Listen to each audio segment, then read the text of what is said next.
બીજી જૂને ગુજરાતની બનાસકાંઠા અને પોરબંદર લોકસભા તથા લીંબડી, જેતપુર, ધોરાજી અને મોરવા હડફ વિધાનસભા બેઠકો પર પેટા ચૂંટણી યોજાવા જઈ રહી છે।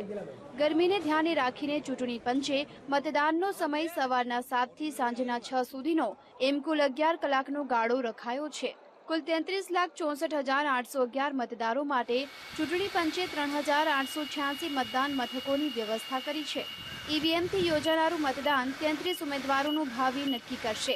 સજ્જડ સુરક્ષા વ્યવસ્થા વચ્ચે મતદાન યોજાશે। સંવેદનશીલ મતદાન મથકો ઉપર વિશેષ તકેદારી રાખવામાં આવી રહી છે। અને બીજું, સુરક્ષા દળોમાં પૂરતા પ્રમાણમાં સુરક્ષા દળો તૈનાત કરવામાં આવ્યા છે। પોલીસ ફોર્સ, એસઆરપી અને સીપીએફ કંપનીઓ પૂરતા પ્રમાણમાં ગોઠવવામાં આવી છે। મતદાન મથકે માઇક્રો ઓબ્ઝર્વર અને વિડીયોગ્રાફર પણ પૂરતા પ્રમાણમાં ગોઠવવામાં આવ્યા છે।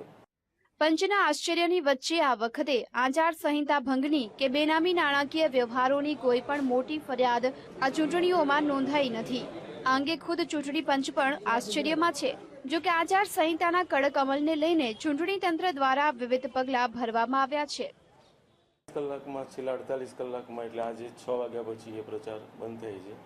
એટલે અમારી જે એસએસટી અને એફએસટી એ તો અત્યારે તૈનાત છે, એ પણ સઘન એની કામગીરી કરશે।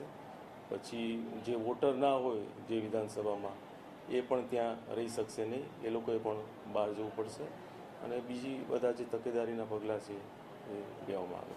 વાતાવરણની ગરમીને કારણે રાજકીય ગરમી કે આગ વરસાવતા શબ્દોવાળી પ્રચાર સભાઓ પણ યોજાઈ નથી। હવે જોવાનું એ છે કે ગરમી અને નીરસ પ્રચારની અસર મતદાનની ટકાવારીને પ્રભાવિત કરે છે કે નહીં।